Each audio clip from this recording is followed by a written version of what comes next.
Religion is the best way किसी भी इंसान के लिए to escape from their reality या फिर to escape from their mistakes. भाई एक बार आपने जो गलती कर दी वो हो चुकी है, वो कभी भी रिवर्स नहीं हो सकती। भगवान से जाकर माफी मांगना कि भाई मेरे से गलती हो गई, मेरे को माफ कर दो, अगली बार से ऐसा नहीं होगा, that is just completely bullshit man. दूसरी चीज, आपके जीवन में भाई कोई भी एक चीज अच्छी होगी तो आप भगवान को धन्यवाद कर रहे हो, मेरे साथ ये हो गया, मैं बहुत बढ़िया बात, धन्यवाद भगवान जी। But at the same time जो हजार प्रोग्राम चल रही है भाई, आप उनमें भगवान को ब्लेम करना चाहते ही नहीं हो, क्योंकि भाई ये ह्यूमन टेंडेंसी है कि वो भगवान को सिर्फ पॉजिटिव चीजों के साथ जोड़े। जो नेगेटिव उसके जीवन में चल रहे हैं, भले वो हजारों चाहे लाखों, उसमें वो भगवान को ब्लेम करना ही नहीं चाहता है। वो कहता है कि भगवान ने कहीं किया है तो कुछ सोच समझ कर ही किया होगा। बट एक चीज अच्छी हो गई तो आप भगवान की तारीफ करने लग जाते हो। तीसरा पॉइंट कि भाई आप किस भगवान को फॉलो करोगे वो आपके ऊपर है भी नहीं, आप सिर्फ उसके अंदर बोर्न हो गई हो। आप कह सकते हो कि मुझे इंडिया के अंदर ही बोर्न होना था, मुझे हिंदुइज्म के अंदर ही बोर्न होना था, but at the same time भाई ऐसी भी कंट्रीज है जो इंडिया से बहुत अच्छी है, जहाँ पर क्वालिटी ऑफ लाइफ इंडिया से अच्छी है, जहाँ पर भाई करप्शन भी बहुत कम है, जहाँ पर भाई जो पॉलिटिकल लीडर्स है वो एक्चुअली में अकाउंटेबिलिटी लेते हैं, और भाई हजारों दिक्कतें वहाँ पर कम है एटलीस्ट इंडिया से भाई। पर आपको मानना ही नहीं है, आपको सिर्फ जस्टिफाई करना सिर्फ एक पॉजिटिव चीज के साथ कि मैं मेरे को इस धर्म के अंदर पैदा हो गया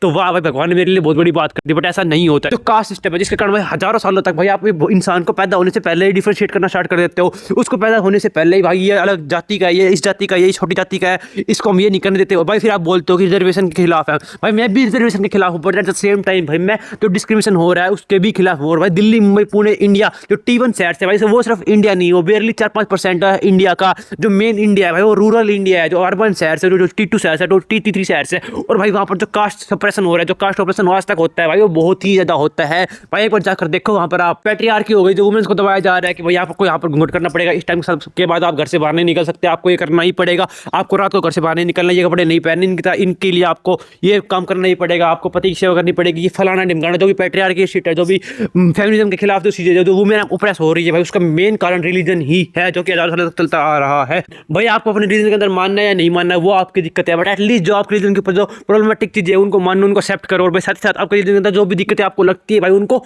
ओपनली आकर बोलो। और भाई अगर आपको एथिस्ट बनना है नहीं बनना है वो आपकी चॉइस है, बट एटलीस्ट भाई ये बात तो मान लो कि जो काफी प्रॉब्लम्स है बड़ी बड़ी, उनमें रिलीजन भाई एक बहुत बड़ा इंपॉर्टेंट रोल प्ले कर रहा है आज के टाइम पर।